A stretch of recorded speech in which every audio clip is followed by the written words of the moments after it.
Hello, my name is Murphy Daly. I'm in Southern California as a AV veteran, and you are joining us for the AV Life. James King here, writer for the Higher Ed Digital Magazine, the IT and AV column, and you are watching and listening to the AV Life. And I'm your host, Tim Van Wert from Rutgers University, higheredav.com, and from HETMA and all sorts of other fun things. And you are watching and listening to the AV Life. And as we are just finishing our intros, we have our other crew member, Renee. Greetings from Nashville Airport. This is Renee Benson at AV Renee KC, and you are listening to and watching the AV Life. All right. And so, yeah, with the crew here, and we have three very special guests with us tonight.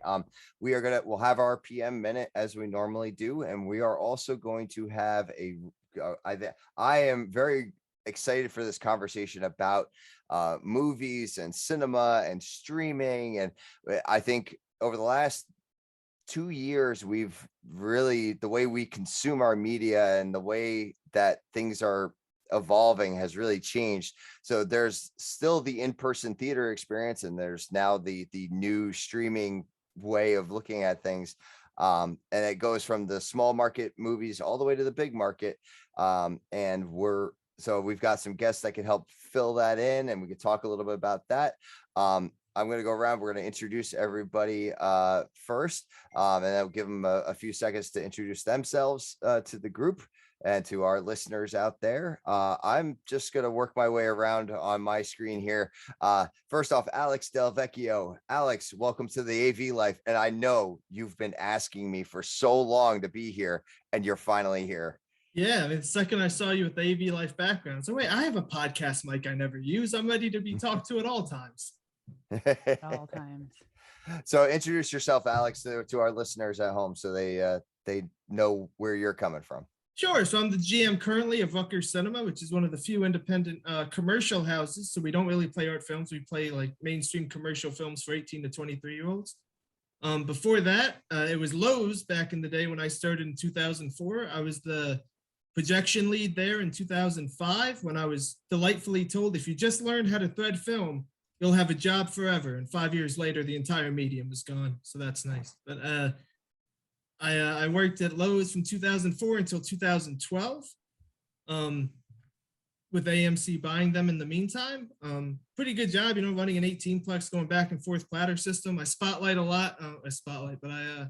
I sort of freelance gig a lot of like Bryant Park type stuff. How they show the movies there for free. You set a projector up in a trailer. So maybe once a summer I go help those guys out with that.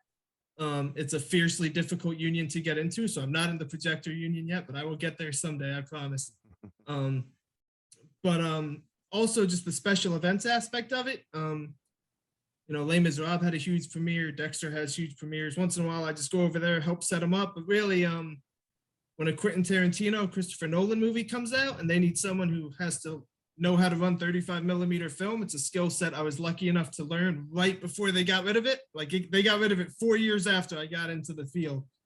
So to still have it and to be located close to New York City is great because, New York has a lot of film projectors still in motion. Not as many as California, but certainly still a good amount. So that's where I'm at. I always say projectionist is kind of my home base. That's like the spinal cord of who I am. But then in the last 5 years, I'm running a 3-plex, I'm running a business. So now it's, programming films, negotiating with the distributors, figuring out what movies to play, what formats they should be in, trying to convert things to look a little bit better. So jack of all trades lately.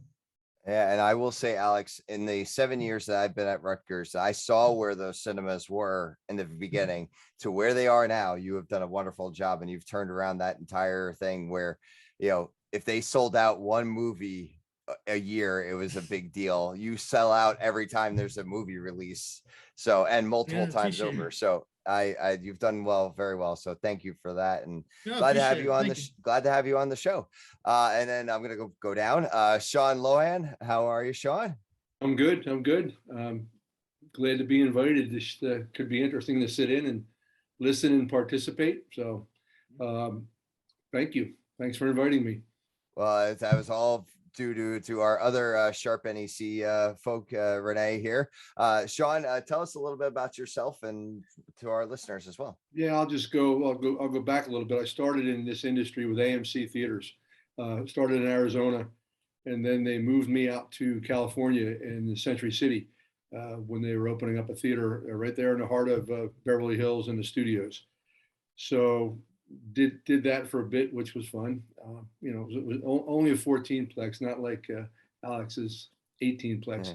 But you had the working words for that theater was everyone in this town will know more than you do about everything. So it introduced me to all the directors and cinematographers, talent, that group. After AMC, wound up with Kodak in Hollywood in the entertainment group. And that was digital cinema. That was in the early years of digital cinema when Kodak realized film was going to be going away, and we need to convert. And they needed someone with exhibition background. And AMC and in California does well for that. So I started with Kodak and was involved on the film side, and then on the digital side with getting it launched in the number of theaters. In the beginning, we did distribution. Kodak did have a lot of knowledge about color science that could apply to digital, so that worked out well. And then in digital cinema launched, Kodak started losing its way. I went to a subsidiary of Kodak called Laser Pacific, which was post-production, keeping me in the Kodak family. So I did that for a few years in post because it's all the same people that you were dealing with anyway. And then that got sold. So Kodak did well. Stayed in the industry, and now several years back, NEC was looking around, and someone that is comfortable with the studios and comfortable with major cinema circuits, your AMC's and Regals and such. And since I was AMC, that was easy. So here I am. NEC was doing work from home positions before it was cool. So I had moved back to Phoenix. So I was able to stay in Phoenix and then start working with Renee. And I wind up on a podcast. So very Thanks good. for being here, Sean. Yep. Yeah, Renee is very good at doing that. She manages to find all the people that we need to have on the show. So it's a good thing.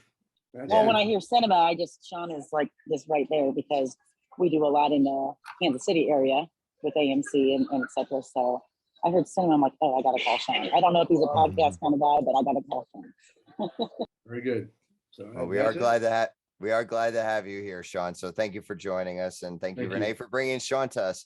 And then last but certainly not least, probably the person on this podcast that has known me the longest out of everybody. And that's, I guess when you're family, that makes it easy. My cousin, Mr. Tom Tokar. How you doing tonight, Tom?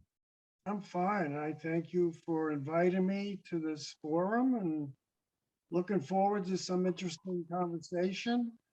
I'm a retired science teacher from Bayonne, New Jersey.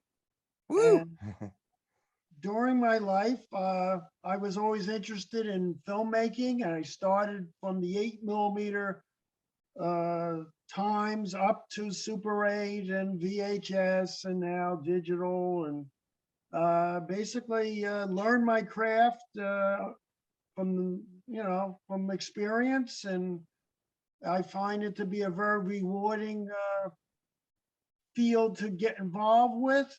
And I used my background in developing a movie for my school project for students, because I was teaching for 37 years and I wanted to add an element of science fiction to my topics to get a point across, specifically for the protection of the environment.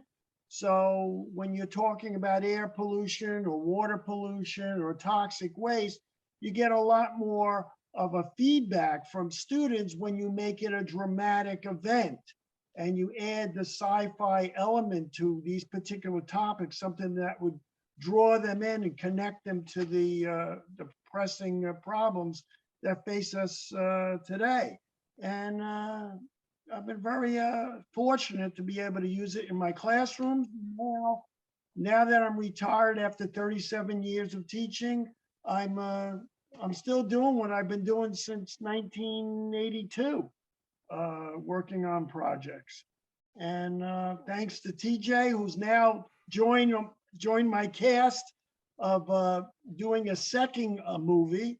I'm looking forward to his talents as well. And we try to gather everyone together, friend and family.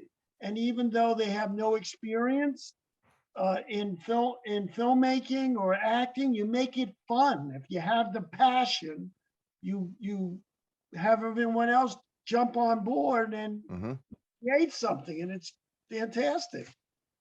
Yeah. So I'm looking forward to tonight, and I thank you for inviting me. Well, I'm glad you're able to join us. It's been so much fun working on these projects, as you say, with you and with the rest of with your with the family and your ideas for these movies. It's been so much fun.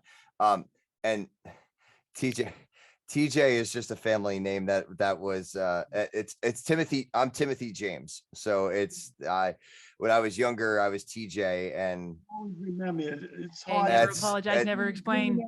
nope, that's there's nothing to apologize for. It's a family. The family is the ones that still call me that. So it's perfectly. Your movie star name.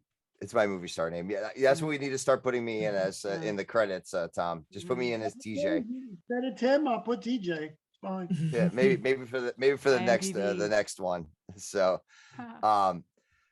so it's Tom has a little bit of a cult following with his movies, which is fun because the students know the movies, and well, we can get into that a little bit later, but I don't want to spoil it too much. So I'm looking over at the chat, as I always tend to do. But before we dive any more into the cinema world, let's take on Murphy's PM minute, and then we'll curl back into the movies. Go ahead, Murphy. Okay, so the PM Minutress for you today. I would like to say, do not be more stuck on your projects than they are on you. Things change all the time. And so I have to remember not to get rigid, stay flexible, always be like, okay, how do we actually get to something closest to what is satisfactory? And always be ready to reevaluate, shuffle the requirements, and be like that person to bring a movie into it, an Apollo 13, dump out what you got, work it together, and make it happen, because I can't get too rigid. The project's going to be what it is, and I can't get too rigid. I have to stay loose. That is awesome. And let me tell you, I love the Apollo 13. That was a great movie. And that scene in particular shows not only the genius of engineering, but I think the genius of just a lot of what we do in AV in general.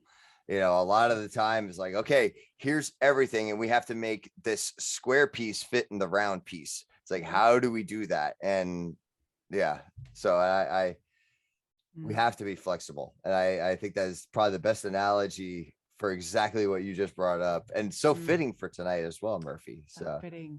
Yes. Fitting. Watch it again. I know. Yeah. Luckily that's been kind of on rotation lately. Like, I feel like it's been on the movie channel. So I haven't really, I haven't missed it for too long. Had it too far away at any moment. Exactly. But it's funny that those NASA movies always hit like that, because if you watch The Martian has a very similar mindset where Matt Damon at the end is like, you fix the next problem, you fix the next problem, you fix the next problem, and eventually you get to go home, right? So it's really well, although that the science in that movie is wild, but at least in terms of problem solving and finishing something that you start, it's really great for the same message. Yeah. Yeah, well said, Alex, definitely. Um, you know, and that's, I think a lot of the projects in general, like I said, that we face always have that. Like, yes, we have our outlines, we have our guidelines, and we have, you know, the way we want things to go, but you know, we have to be fluid like water. Yeah. So, all right. Anybody else have anything else to chime in regard to that? Just be creative and don't be stuck on one thing. Always branch out, and Hmm. you know I it'll will happen. say, yeah, I think that's something, Tom, you are very good at with being the director. When you're the writer, the director, the cinematographer, you know, you when you hold all those pieces, you know, you're very good at doing that. Like, especially if, like, you know, the lighting changes outside, or you know, like somebody can't make it, you know, you're very fluid about how we've been filming everything. So you're very good at that. So Thank you, Tim. Yeah, I think it's I think the whole idea of all of us, I think we're in these fields, whether professionally or for a hobby's sake. So with in my case, you do it because you love to do it. And it's very rare to find something where you love to do and get a kick out of it, because that keeps you going. If you don't have that with you, you know, what's the sense? And we're very fortunate, all of us, that we're doing the things we love to do, and that's what it's all about. mhm. And I'm very happy with that and grateful with that. You know. Yeah, very, very well said. And when you love what you do, it shows, and other people can see that as well. See, now I can segue into Tom here. I can There you go. you know, and it shows with your past students, because they're the ones that started a Facebook page, right, Tom, for one of your movies. Yes, I made a movie. One of my first movies was about water pollution, and it was the premise of what would happen if a pollution would affect the genetic structure of a microorganism, specifically red tides. And these red tides want to become mutated and start spreading throughout the world. So it's a way of saying, well, what red tides are, how they do damage, and what if they wind up getting worse. And I have students who contacted me years later and said, we want to see that movie again. So I put it on Wow. YouTube and all the other movies I made. So the movies I've made are on YouTube. Just look up Thomas Tokar and you'll find 3 so far. I put up Death Tide, Shower of Screams, which is about acid rain, and Claws, which is about toxic waste. So if you go there, it's free. It's there to entertain, and that's what it's all about. I think that Mhm. what I like about filmmaking is when you start out with nothing and you create something, and Mhm. that process is just as important as the final result. And that's what keeps Mm. me going. It's like, what's the next thing I want to do? It gives you something to look forward to. It's not a repetitive thing. It's something different. And that's why I love movies, because the whole process, it's basically the same no matter what movie it is.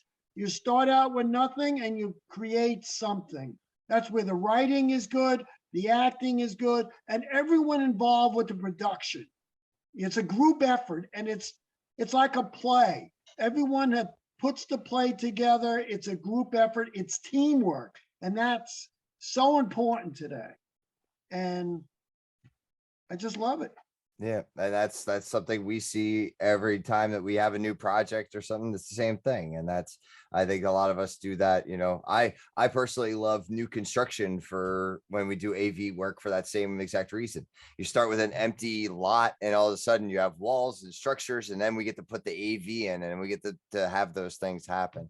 And you know, it's interesting you bring up YouTube, Tom, because this is actually a good, we're going to keep segueing with it. I'm going to keep rolling with it. And it used to be like, I remember going like early 2000s. Like I'm not even gonna go back into the 90s, early 2000s, like when Lord of the Rings came out. All three of the major one, I call them the major ones because I don't really count The Hobbit, even though it was, those were good, but the Lord of the It was Rings a trilogy non-major was, one. yeah, they were kind of minor league. But I remember waiting online to get into the theater to watch it, and all of that. And then I had to wait for the DVD, and then I got the Blu-ray, and then there was the extended Blu-ray. But anyway, now something as simple as having access to YouTube, and you could have a full-length feature film there that somebody has made, like Tom, and is looking to inform somebody. It's available right there for free. No waiting online. You set a premiere date for the release. You do everything from there. And there's also the paid for services like the HBO Maxes and the Amazons and Apple TV Plus, and but then you also still have the theaters. So Alex, I mean, so I know you're in a little bit of a unique situation because you have a captive audience, number one.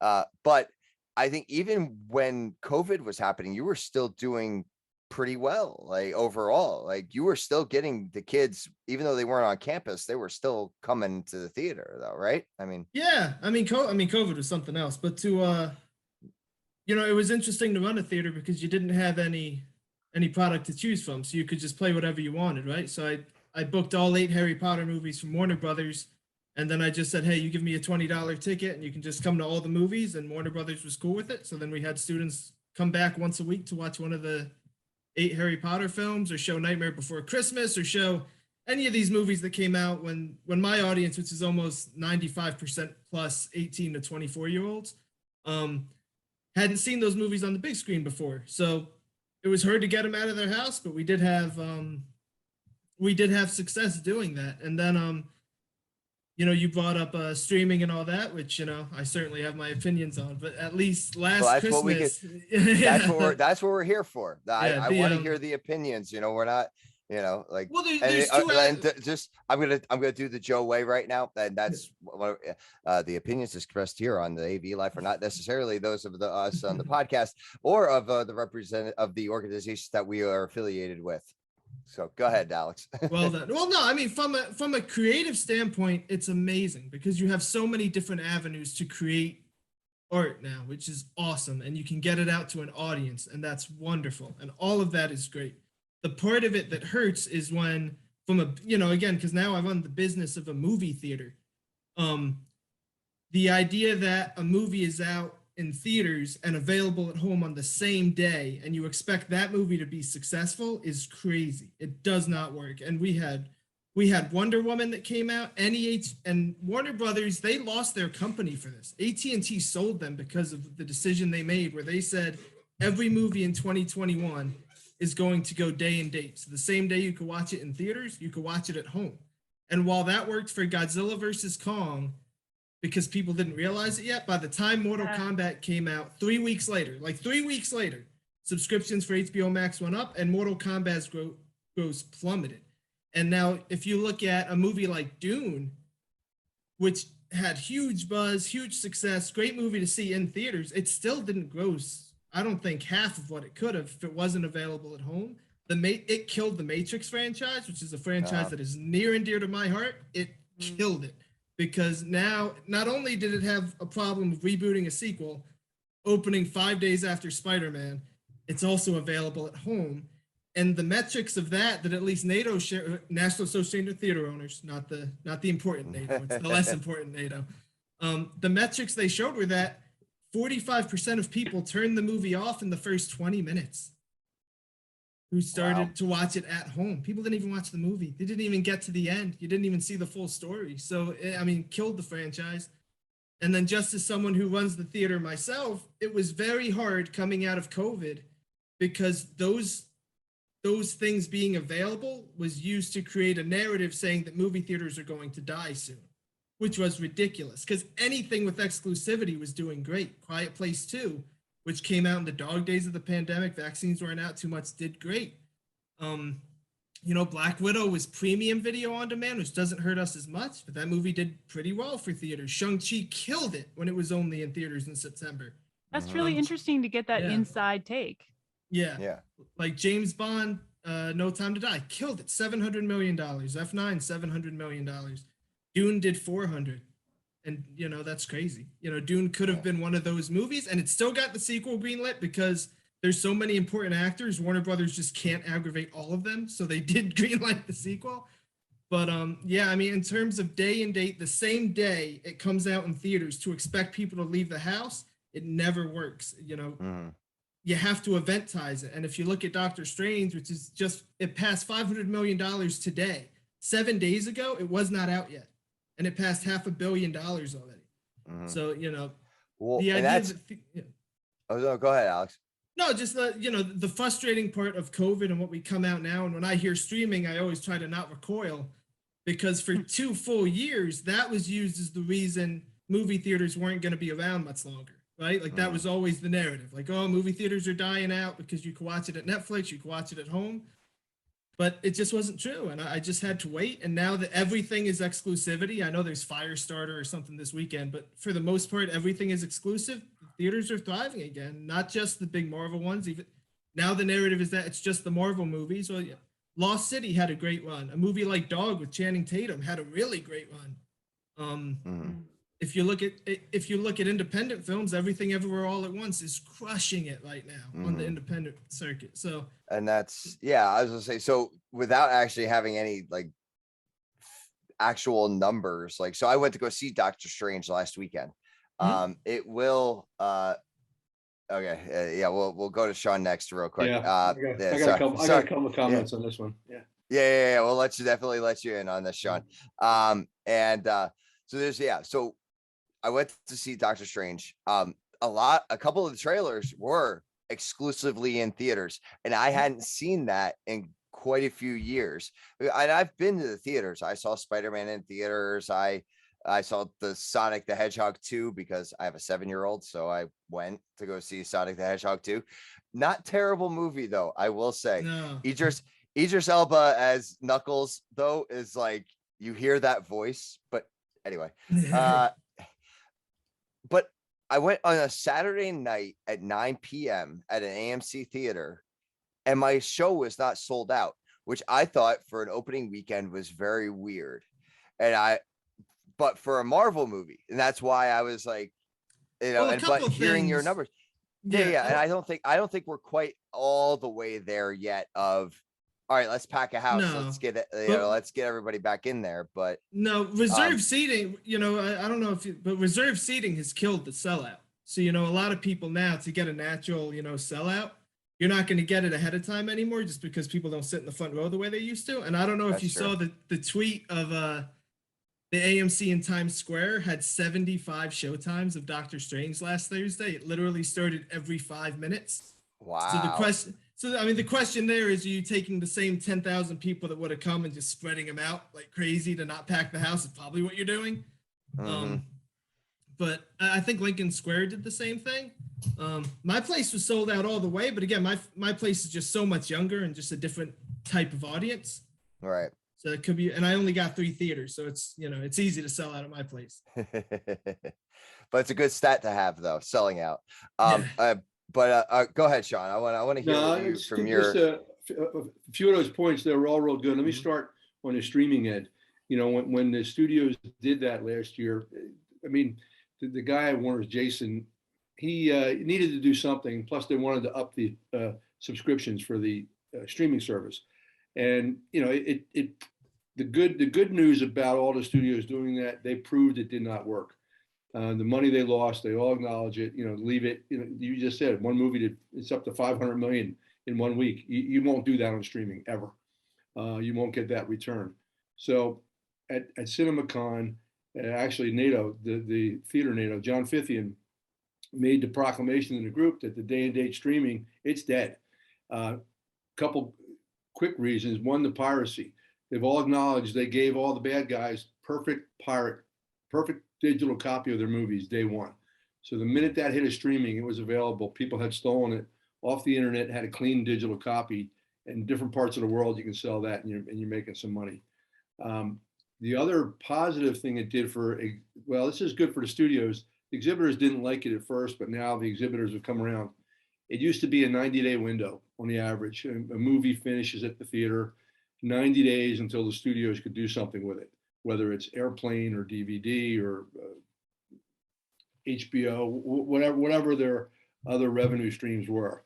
There was that 90-day window where it was exclusive for theatrical. Now that the streaming is proven to be not the right thing to do, the numbers, it's coming in 45 days if a movie does, over 35 million on the first weekend, or it could be as small as 17 days. You get a movie that just does not play. I mean, people smell a bad fish and they don't go. And in those movies, the studios are letting themselves, they put it out in the theaters, don't care, because nobody's going to the theater and they don't have to hold it. The 45-day window, it's not cast in stone. So if a movie is strong enough and it's doing really well 45 days out, it doesn't have to go day and date. So it's not mandatory. With as many screens as these movies play on, 45 days, a month and a half, the movie's played out. I mean, it'll still be in theaters and it'll still stream at the same time, but the big numbers are gone. And that's okay. They got all the big return with the highest film rents and everybody's happy, except the theaters are happy with the food and beverage. So the streaming, it was a good experiment. It was an expensive experiment. The studios lost tons of money on it, but they learned what not to do.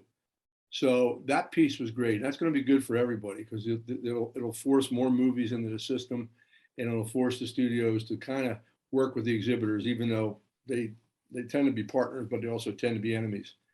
But going back, before you even make the movie, there were some great comments on the collaboration prior to the movie getting out there. Whether it's all the players, all the grips and everybody involved, all the production assistants, everybody that's in this thing. One of the things when the transition was getting ready to happen to go from film to digital, Kodak, for obvious reasons, wanted film to survive.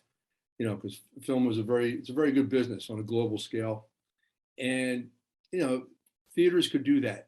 Those old film projectors, you can improve the film, which Kodak always did. You improve the quality of the film. All the theaters had to do was keep their projectors in good working order, meaning, no hair in the gates and clean and oil or, whatever you had. And Kodak did a lot of investment helping theaters do that. And what we did in collaboration with, I think Alan Davio might have done it for us, the cinematographer. We made a trailer that played in a lot of theaters, and it was called It's a Million Hours. And it takes a million hours to make a movie. It takes 2 hours to see it. So those customers at your theater deserve to see it the best way they could. It was a really powerful trailer, and people remembered it. People talked about it because no one realized that many hours go into making a movie. They just figure people show up, they film these things and put them together, and there they are on a screen. There's a lot of work and there's a lot of people involved. So yeah, so it all ties in, and that's still true today. It's a lot more digital, and post-production is done on the cloud, and you don't have to. Yeah, there's still a lot of security and a lot of angst, but I bet you're still in that million hours and then some to get a movie done. I mean, you add up all the hours, you look at the credits, all the different post houses that do special effects, or all the different people doing all the things they do on these credits. There's a lot of time gets put in, and long days on set, long days in post-production, and it's all to the same goal of putting a good movie out there for people to see. So yeah, so all the points tied in nice, and they still hold true today. Exactly. And I think the thrill is missing when you see something at home. I think it's nothing like going out. It's an event. You're there, you bring your family, your loved ones with you. You're in a darkened room. You can just be in a different world for a change and have the full effect with all the Dolby and all the special effects. You won't get that at home. When you're watching something, all of a sudden you got to get up and get a sandwich. It just takes away from the whole event. And that's what people do. You're sitting in a dark room with a lot of people that you do not know going through an event. It could be a good movie, could be a bad movie, but you do not duplicate that at home. You can't. No. I don't. I watch movies at home, but usually it's all movies I've seen before. I'll pick up. I'll watch. I'm one of those that watches the credits, and who's that? Who's that? Who's that? But yeah, you go to a theater. It's dark.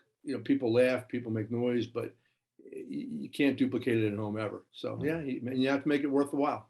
Plus, Yeah. tickets are expensive now. So Oh, yeah. You're not gonna leave because it costs money. exactly, you paid $20, you're going to stay and watch it. 10 minutes and then leave. You're not gonna. Yeah, Exactly. Well, that's Well, what and that's as a family person, that's something I have to consider. Now, myself, my wife, my son, we all went to go see Spider-Man, like, because he loves Spider-Man. Like, so it's like we went to go see Spider-Man in the theaters. And we took him to go see, it's going back a few years, but we took him to go see Aladdin, the live action one. But we have to be very selective. If all three of us are going to go out at the same time to go see a movie, that's the three of us for tickets. That's three of us for food. That's, now I'm an AMC club member, card rewards member, so I get my points and I use my points. I those $5 add up. But I make sure to use them when I'm in the theater, because it at least makes it a little more, there's a little more value added for all three of us to go. But I make sure that I'm going to the theater to see the movie. Like that's what I want to do, especially also like something like Top Gun and Maverick. Like, I'm not going to sit at home and watch that. Like, if an F-16 is going to fly by my head, I want to hear that F-16 fly by my head. I can't do that here. Paramount was sorry, smart. Murphy, Paramount was smart. They held that back. All the Mm-hmm. temptation was there to put that out on Paramount Plus, but they did not do it. They held their guns, and they were smart. And it's going to pay off. I mean, if yeah, in 2 weeks it's gonna be amazing. this past weekend did 400 something just on the opening day or opening couple of days, Top Gun's going to be just 600. Yeah. I have to You throw were a saying, little, Murphy. something in here. Mhm. Sometimes the sound is so loud. Mhm. I can't go to the theater. It's just like too loud. It's painful. So as much as all that other wonderfulness you're talking about, like, hey, it can be too much. And, my daughter is a bit sensitive to noises like that. So I'm like, this well, is too much. a lot of At home theater, is much better. a lot of theaters now are running sensory friendly screenings specifically for kids. So you can go at 11 a.m. or 1 p.m. on a Saturday, and I think AMC even has it now weekly almost, where the sound will be a little bit lowered. But is the sound loud or is it hot? Like, is it a bad mix that maybe the theater Probably a didn't bad mix calibrate it as right? well. Because it's easy to calibrate bad sound in the theater. You really do have to kind of, every 2 weeks take out your meter and really grind that thing. Mm, But there's a difference between loud and hot, so hopefully I it's know. yeah. So it's not supposed to be painful. It's just supposed to be immersive. So if it gets to the point where it's not immersive anymore, that's our fault, right? That's the projectionist's fault. That's the Yeah. building's fault. The one thing I'll say is that since it's gone digital, a lot of the big chains and the big multiplexes, unfortunately, just have less projectionists, and the ones that they have aren't necessarily. They're running to all of them. Yeah, and they didn't get the, when I was 18 and that 18 plex was there, I was threading up 90 shows a day, in 8 hours. So you just got so many reps and so many troubleshooting things happen. In one summer, you were kind of up to date on everything you needed to do to fix it. Now a lot of it is set it and forget it. AMC, I don't know, maybe Sean could help out. AMC, I think their satellites almost build the playlist now, right? Isn't that remote? Or am I wrong? A lot of the big circuits, you'll have maybe one or two people. They can monitor the light levels and sound just from the auditorium on their iPads in the local intranet in the theater. Yeah, I've seen those. Yep. And then, so your major circuits, they'll program the playlist, the trailers into the feature from the film office or the home office. Yeah, from Kansas City, right? That's being. Yeah, and because trailers are negotiated. What trailer is playing on what movie. It's not up to the theater manager. It's part of the deal. So they'll program that from the film or home office. Even circuits like a Harkins or Marcus, they all do the same. They can keep control of it that way. Trailers, the industry's gotten pretty good at it. Post production for the audio level to be the same, because it used to be trailers were all over the place. Some were real loud, some were very low. So they balance that out. But the problem is that in the theater, they may just play it too loud. You know, maybe whatever they're setting, whatever sound processor they have, they're just playing it too loud for whatever reason, and no one, they can turn it down from, it's simple to do, but they don't. Yeah, it's a knob. I mean, yeah, and it's No, yeah, it's not. yeah, Should and be I at mean, 5 or should it be at 6? But they don't, and you don't have people in the booth. Some of these theaters, there's no one in the booth that's it. anymore. Yeah. Yep. No one, because once it's set, there's nothing. It's a management system, and it's 8 o'clock in house number 2. Here's what's supposed to play. So if you built the schedule wrong, it'll be wrong. But they'll start on time, unless you want to hold it, and then they can do that from their phone or their iPad or the manager's office or wherever. So yeah, you don't have the bodies up in the booth checking the presentations anymore. Or doing the or I used to orange cone it, where you'd go in with the flashlight and walk up the steps and you see if the theater was too loud, because what you said is that if a theater's too loud and you don't go, that's not what any of us want. We're not trying to blast anybody's eardrums out. It's supposed to be immersive, not loud. That's the way I was taught about it.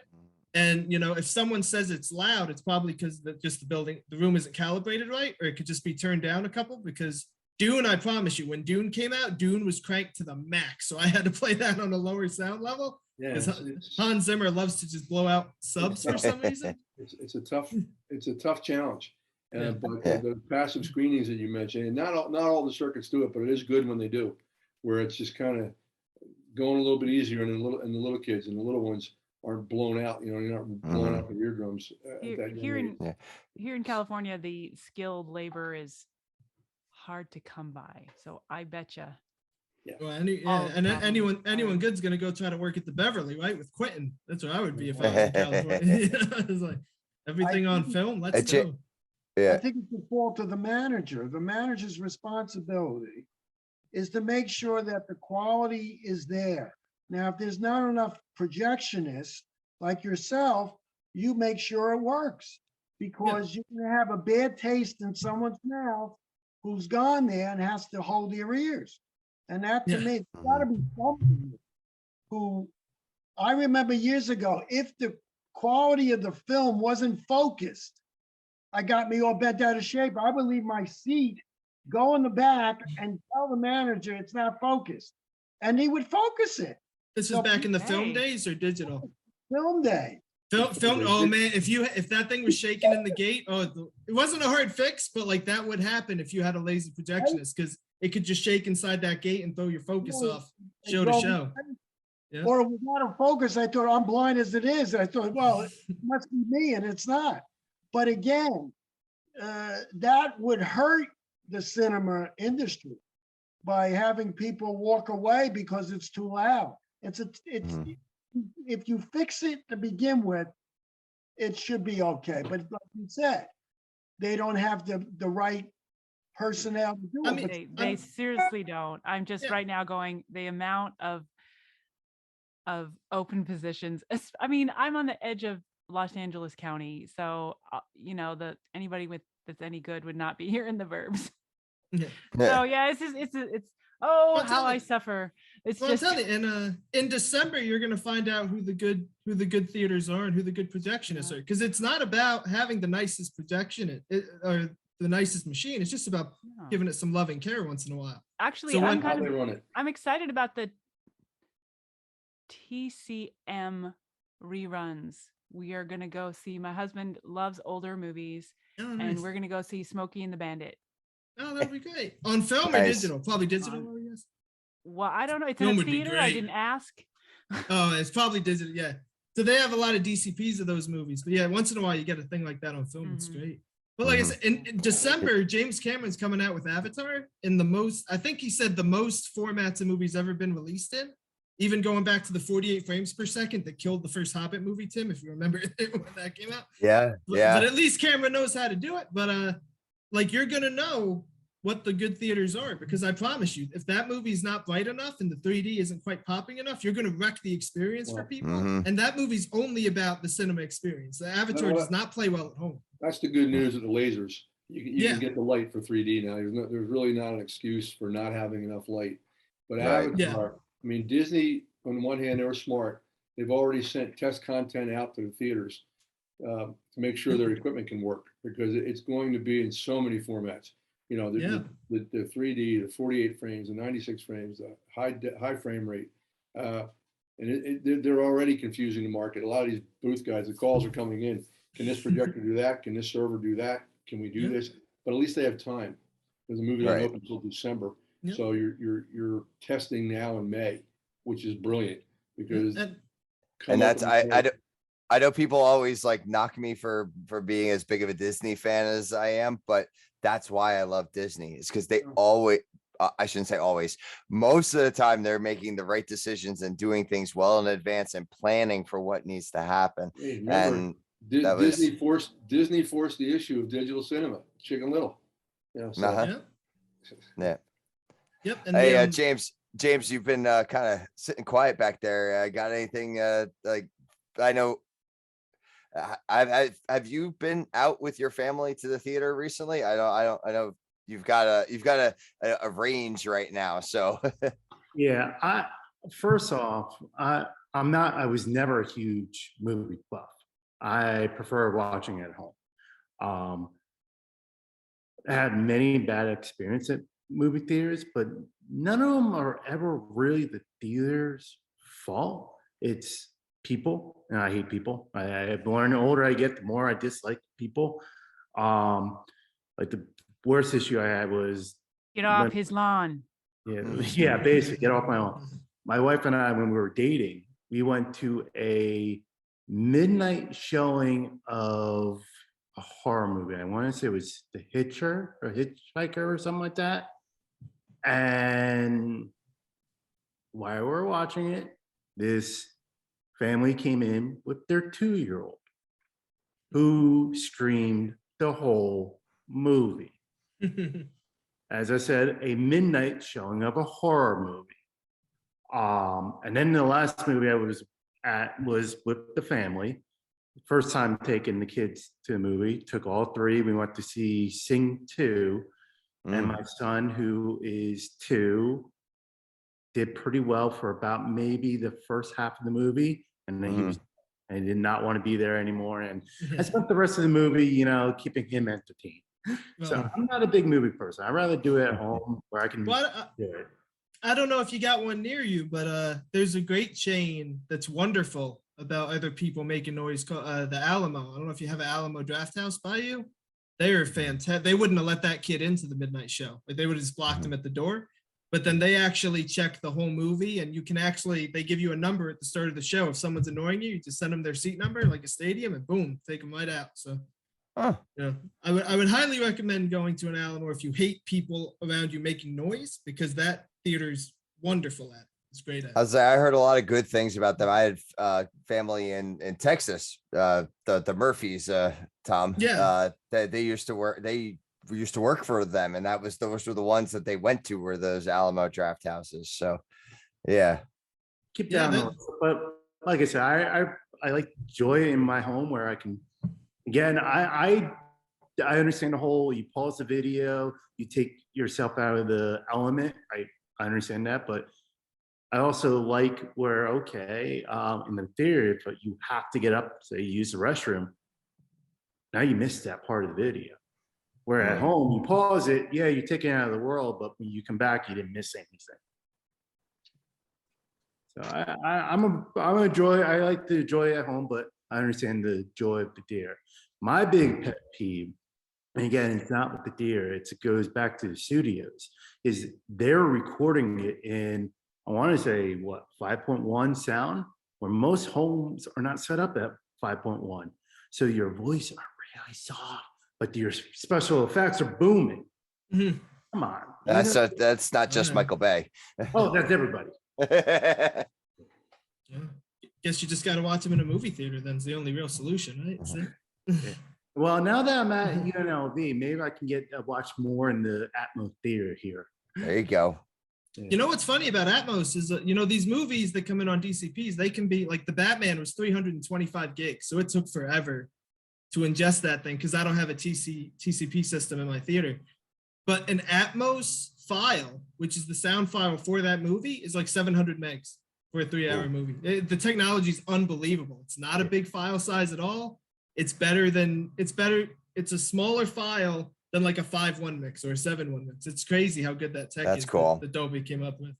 That's Yeah, that's a pretty good compression there to be able to get it Just down the that sound small. aspect. So like not Just the the whole sound, 300, yeah, I know. just the sound. So but it takes maybe 30 gigs of sound, and Atmos mixes like under a gig. It's unbelievable. It's great. Awesome.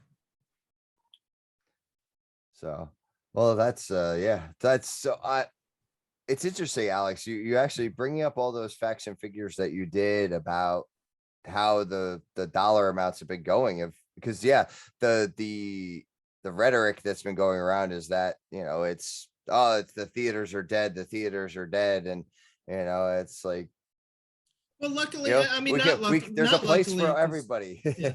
Well, look, I don't want to say luckily because I'm sure people had money in it, but you know, Netflix was worth $700 a share a year ago, and now it's down to like 180 because what they were doing and just pumping out content with no means of generating revenue off of it just isn't sustainable long term. And you know, the same thing, like Discovery bought Warner Brothers, and you know, Disney turning red, I think, was a huge mistake because turning red. Oh, I'm sorry, I have to step away. all Murphy. right. All right. Thank you so Bye, much, Murphy. guys. I Thanks think for we being on the lost. show. Thanks, Murphy. I Thank think you. we might have lost Alex inadvertently there. 11, Oh but they no! put it on Disney Plus exclusively. Oh. While am I here? Now you are. Oh, We sorry. lost you. We lost you for like 5 seconds there. No, I'm sorry. So yeah, That's okay. but yeah, I mean, you know, Warner Brothers really learned the hard way with just burning money on a lot of those releases, but Disney too, like you talked them up a minute ago, but I thought Turning Red was a huge mistake. Turning Red, a new Pixar movie, could have been great, and they just put it exclusively on streamer, and Yeah, now you'll never yeah. hear from that movie again. It's a shame. Well, I mean, Disney hasn't been losing subscribers like Netflix did. You know, like Netflix lost 20% of their subscribers. Like, you know, but now what's happening? I think what's happening is that now there's just so many options now for There streaming. are. You know, because yeah, and I've got Disney Plus, Hulu, ESPN bundle. I have Netflix. I have Amazon. I almost signed up for Apple TV Plus because they were giving it to me for free for a month. And I was like, well, I could at least try it for a month. You know, and I got HBO Max, I have Paramount, I have Peacock, it's like I don't need cable anymore. It So gets a little crazy with them, but the thing is, each of them has their good niche of what they do that makes it hard to get away. For like, I got on Apple TV Plus mainly because everyone was talking about Ted Lasso. Great show, great series. And now I'm finding there's a couple other great ones up there. I just finished Severance, which was pretty good. And I'm now watching Good Morning, or I forget what it's called. Oh, the one The Morning Show. The Morning Show, yeah. Yeah, that's it. And that one's pretty good. But other than that, I haven't really seen much on Apple Plus that I liked. But then like Netflix has some good shows, and then Hulu, like they all have their niche that keeps me from saying, no, I can't get rid of this one yet. And I mean, what I would say is that, you know, you just named all shows, you know, that's what those things are great for. Oh, you know? shows, yeah, definitely. Like I don't think people signed up to, and I know they didn't sign up to Apple TV to watch Coda. Coda won Best Picture. Yeah. It never really had a theatrical release. It was just bought for the highest bidder from a festival, didn't come out in theaters, and then it just became a thumbnail on a streaming service. And you know, they gave it Best Picture, which is kind of crazy to me. But you know, shows are and again, it's TV. You're watching it on a TV. You know, that's what those things do well. Bigger picture, I do think Netflix eventually has to drop the binge model just to keep Stranger Things across different quarters, so everyone doesn't sign up, watch it in the weekend, and unsubscribe. But like when these movies come out, I mean, look at Red Notice, which had a $300 million budget. You know, and maybe it could have had a run in theaters. Who knows? It looked kind of cheesy as a trailer, but you know, that movie came and went in a weekend. You know, the dialogue comes, it evaporates, you never talk about it again. Theatrical exclusivity is a good way to keep movies alive for much longer. The numbers, you know, it's not back to the 2019 levels. That's still going to take another year, maybe longer. But just a couple numbers. You know, January this year, 2022, January through May 8th, the industry did 2.1 billion domestic. And then last year it did 476 million. So from last year to this year, it's quite a jump. And this year to next year, it'll do the same thing. So it's trending back. It's just going to take another year or so to get to those 2019 levels. So, ticket prices are higher. So you're going to, at some point, the elasticity is going to cut in, but they're going back. And it just has to build. People have to feel safe again. And they are. And because really, even through COVID, no big cases were ever coming from theaters. I mean, No. other parts of the world were shutting down. You can't buy food. You can't do that. No COVID cases came out of the cinema. So, the people are in front of you. And it's not like you're screaming and yelling in there. So yeah, so Right. it's coming back. I mean, 476 million to 2 billion is a nice jump in 5 months. Yeah, So, definitely. Yeah. So sometimes I judge my own building because it's mostly young people. So I had a huge advantage because young people were not as tepid going out as the elderly. But from August 27 last year, when Candyman came out through Spider-Man No Way Home, was the busiest 4-month window my building ever had. And it was right through the thick of COVID, through all of it. But the key there was that there was a huge movie every single week. October had Venom, Dune, James Bond, Halloween, 4 in a row. Once we get back to that, where it's a big movie every weekend or at least every other weekend, I think the industry is going to be in great shape, because even with those numbers Sean just said, in January, only Scream came out. That was it. February was Jackass on February 4, and then on February 18 was Uncharted. Nothing It's in funny. between. So once you get steady growth of product, it's going to be great. Yeah, I agree with that. It's funny thing about Jackass is that I saw things for it on Facebook. I didn't realize it was actually in the theaters. Yeah, man. Yeah, had the whole window and everything.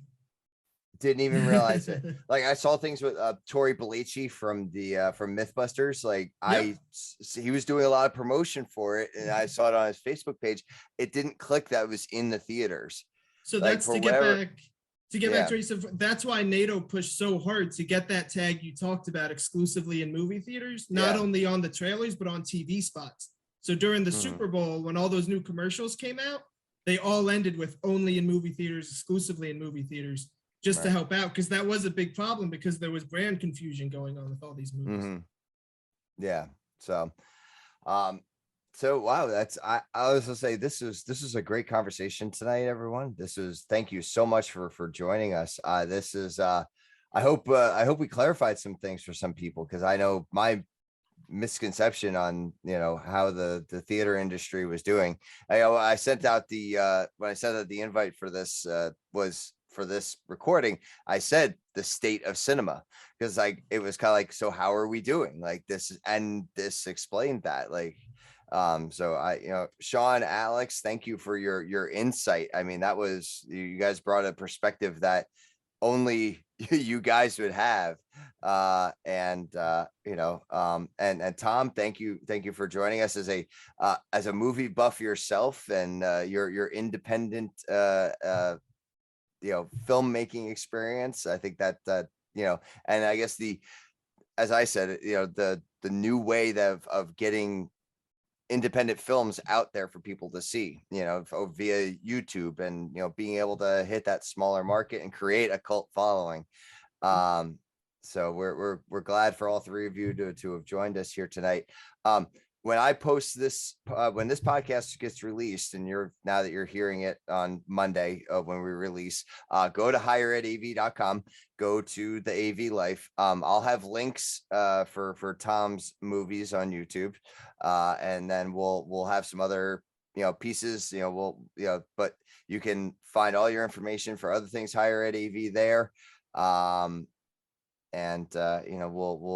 We'll love to have you guys back again for another, we'll maybe in another year, we'll do a where are they now type thing and see how we're doing, Perfect. So I think that could be a great follow-up episode. So for all of our listeners out there, James, thank you for joining us, and thank you to Murphy and Renee. I know she was sitting very quietly at the airport while she was listening to us. Another great sign that we're getting back to normal is that everybody's out there doing trade shows, and we will have I don't know if you're going to hear it at this point, but I do have a recording from ISC that I did with Joe Way, Gina Sansevero, and Nancy Blanchard. we talked a little about what was going on at ISE. So keep an ear out for that. If it's not coming from me, it's definitely coming from Joe Way's podcast, Higher Ed AV. And you can catch it there. Reach out to us on Twitter with any questions or anything like that. Follow us on YouTube and Instagram and all those. And until our next adventure. Nice. Okay, thank you. Thanks for the Thank invite. you all. Great meeting everybody.